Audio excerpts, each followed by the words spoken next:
নমস্কার সবাইকে। আবার একটা নতুন ভিডিও নিয়ে সবার সামনে হাজির হলাম। আজকে হচ্ছে আমাদের বাসায় ছোট্ট গোপালকে নিয়ে আসছি। গোপাল সোনার জন্য আমি এখন ভোগ রান্না করব। আজকে হবে গোপাল সোনার জন্য পায়েস। তো চলুন দেরি না করে আমি এখন পায়েসটা রান্না করার জন্য সব কিছু গুছিয়ে নিই।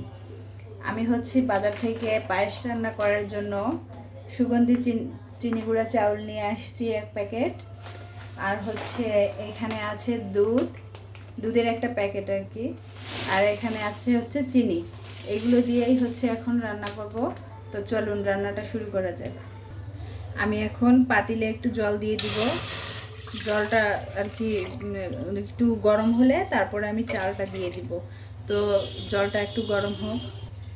জল আমার গরম হয়ে আসছে। আমি হচ্ছে চালগুলো ধুয়ে নিয়ে আসছি। আমি বেশি রান্না করব না।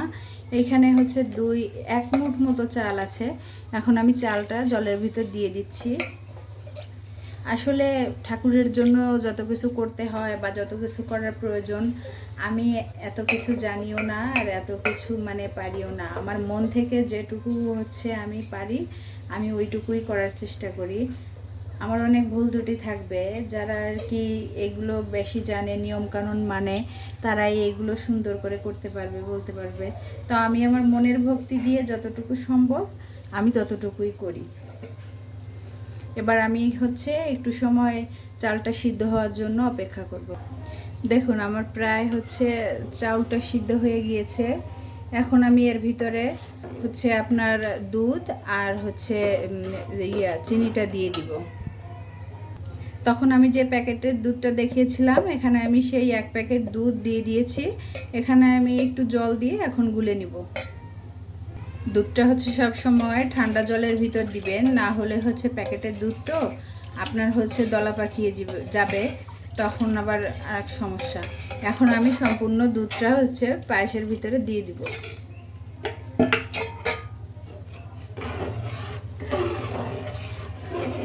দুধটা দিয়ে এখন আমি আরেকটু সময় রান্না করে নিব।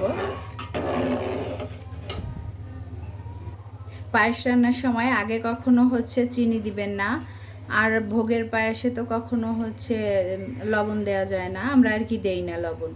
তো যখন হচ্ছে পুরোটা আপনার চাউলটা সিদ্ধ হয়ে আসবে, তখন হচ্ছে চিনি দিয়ে দিবেন, না হলে আপনার চাউলটা পুরো সিদ্ধ হবে না।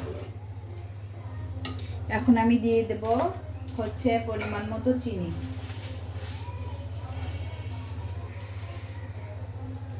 এখানে আমি হচ্ছে এই 1 হাতার মতো আর কি দিয়ে দিলাম, পরিমাণ মতো দিয়ে দিলাম হচ্ছে চিনি। এখন আমি একটু নেড়ে দিব। নেড়ে দিয়ে আমার আর 2 মিনিট রান্না করলেই হয়ে যাবে।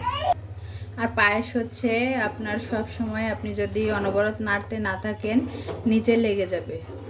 আর নিচে লেগে গেলে তখন তো আপনার সমস্যা। এভাবে হচ্ছে যখন দেখবেন যে পায়েসটা প্রায় হয়ে আসছে, তখন অনবরত এভাবে নাড়তে থাকতে হবে।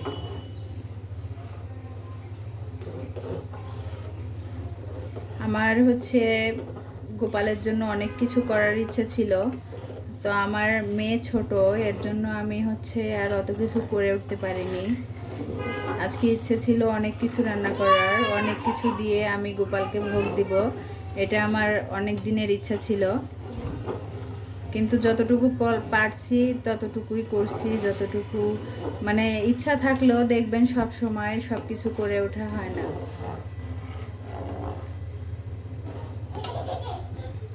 আমার প্রায় হয়ে গিয়েছে রান্না পায়েস। আর একটু সময় রান্না করে নিব। দেখুন আমার দুধটাও শুকিয়ে আসছে, ঘন হয়ে আসছে। এখন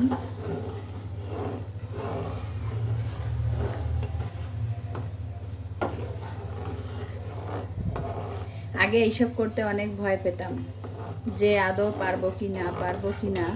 তবে এখন চেষ্টা করি। সুন্দর করে গুছিয়ে করতে না পারি, কিন্তু চেষ্টা করি মাঝে মাঝে ঠাকুরকে এভাবে ভোগ রান্না করে প্রসাদ দেওয়ার। মাঝে মাঝে খিচুড়ি করি, লুচি করি, পায়েস করি, এইসব মাঝে মাঝে করতে খুব ভালো লাগে। আগে অনেক বেশি সময় পেতাম, আগে অনেক কিছু করতাম, কিন্তু এখন একটু কম সময় পাই। আমার পায়েস রান্না হয়ে গিয়েছে, এখন আমি অন্য কাজে চলে যাব। এখন আমি সব ফলগুলো কেটে নিব। এখন আমি হচ্ছে আজকের ভিডিওটা এই পর্যন্তই, অন্য সব কাজগুলো আমি করে নিব।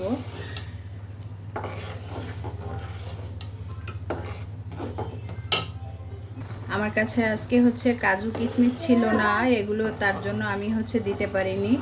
তো আজকের মতো ভিডিওটা এখানেই শেষ করছি। ভালো থাকবেন সবাই, আবার গোপালের সব ভিডিও নিয়ে হাজির হয়ে যাব। সবাইকে আবার বলছি নমস্কার, ভালো থাকবেন সবাই।